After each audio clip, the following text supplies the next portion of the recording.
आगे बढ़ते हैं, दीगर खबरें भी बुलेटिन का हिस्सा बनाएंगे और अभी आपको बता रहे हैं कि कंदकोट का महकमा ज़राअत मुकम्मल गैर फाल है। 22 अफसरान की आसामियां 1 साल से खाली हैं। अफसरान ना होने से महकमा ज़राअत में कोई काम नहीं हो रहा है। मजीद बात करेंगे अपने नुमाइंदे हजूर बख्श मंगी से। हजूर बख्श मंगी, 1 साल से लोग फारिग हैं, कोई यहाँ पर आसामियां खाली होने के बावजूद भी भर्तियां नहीं हो रही हैं, वजह क्या है? जी देखें, मैं आपको बताऊं कि यहाँ पर अफसोसनाक ये बात है कि 1 साल से यहाँ पर 22 अफसरान की आसामियां खाली पड़ी हुई हैं। कई मरतबा एसएनियां भी भेजी गई हैं, मगर उसके बावजूद भी सिंध हुकूमत को ये ख्याल नहीं आ रहा कि यहाँ का जो जिला है वो ज़राई मुआश इस जिले का ज़राअत से वाबस्ता है। लोग यहाँ पर हर किस्म की फसलें उगाते हैं, फिर जाकर यहाँ का कारोबार चलता है, कारोबार में इजाफा होता है। मगर अफसोस से तो ये कहना पड़ रहा है कि ये जिला हेडक्वार्टर शहर कंदकोट में एडिशनल डायरेक्टर की पोस्ट खाली है। डिप्टी डायरेक्टर हेडक्वार्टर समेत तीनों तहसीलों में, कंदकोट, कश्मोर और टंगवानी तहसीलों में डिप्टी डायरेक्टर्स मौजूद नहीं। और उसके साथ साथ मैं आपको बताऊं कि एग्रीकल्चर ऑफिसर की 8 वेकेंट पोस्टें खाली हैं, फील्ड असिस्टेंट की 7 वेकेंट, ऑफिस सुपरिटेंडेंट नहीं, अकाउंटेंट नहीं।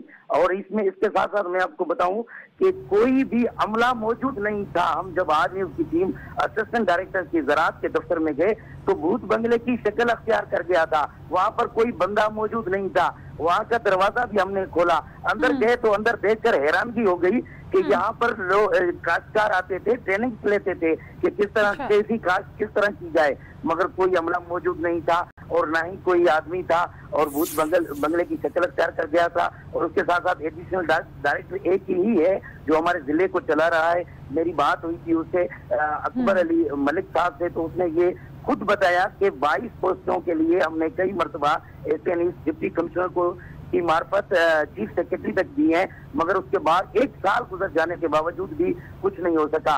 और दूसरी बात बताऊं मैं आपको कि टट्टी दिल के जो हमले हैं, ये जिला हमारा संगम है, सिंध और बलूचिस्तान का संगम जिला है। यहाँ पर टट्टी दिल की अलगार बार बार मरतबा हो रही है, मगर उसकी रोकथाम के लिए ना कोई स्प्रे किया जा रहा है, ना कोई एक्टिविटी नजर आ रही है। काश्तकार आते हैं, वो मायूस होकर वापस चले जाते हैं। सिरे से पूरा जो इदारा है वो खाली पड़ा हुआ है, आप ये कह रहे हैं हजूर बख्श। लेकिन ये बताइएगा कि जो काश्तकार आते भी हैं वो किससे ट्रेनिंग लेते हैं, क्या ट्रेनिंग लेते हैं? जिस तौर से टिड्डी दल का हमला हुआ है सिंध के अंदर, और ये एक नहीं है, 1 ही साल के अंदर दूसरा से तीसरा हमला हुआ है, तो उसके लिए कहाँ गायब है तमाम तर इंतजामिया? कौन देख रहा है इसको इतने बड़े बड़े दावों के बाद? जी देखें, यहाँ पर तो एक ही बंदा है जिससे मेरा राब्ता हुआ था, उससे मैंने यही सवाल दोहराया था कि जब ये टिड्डी दल के हमलों से इतना बड़ा नुकसान हो रहा है, ज़राई फसलें तबाह हो रही हैं, तो काश्तकार जो आ रहे हैं तो उनको क्या रिलीफ मिल रहा है, किस तरह की ट्रेनिंग दी जा रही है? तो उसने खुद ये बताया कि पहले असिस्टेंट डायरेक्टर ज़राअत था इस दफ्तर में, तो वो यहाँ पर होते थे और वो टीमें आती थी और उन्हें ट्रेनिंग दी जाती थी। डॉक्टर्स आते थे, वो बताते थे कि भाई किस तरह से कीड़े को किस तरह से मारा जाता है।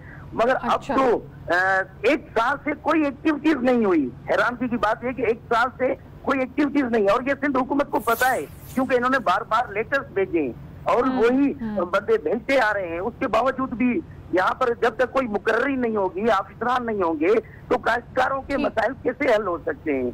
यही तो सवालिया निशान है। दूसरी बात मैं आपको बताऊं कि यही सवाल जब हम डिप्टी कमिश्नर के दफ्तर में जाते हैं, ज़राअत मुकम्मल 1 साल से गैर फाल है, असामियां खाली हैं लेकिन भर्तियां नहीं हो पा रही हैं। हमारे नुमाइंदे हजूर बख्श मंगी आपने बताया, बहुत शुक्रिया आपका।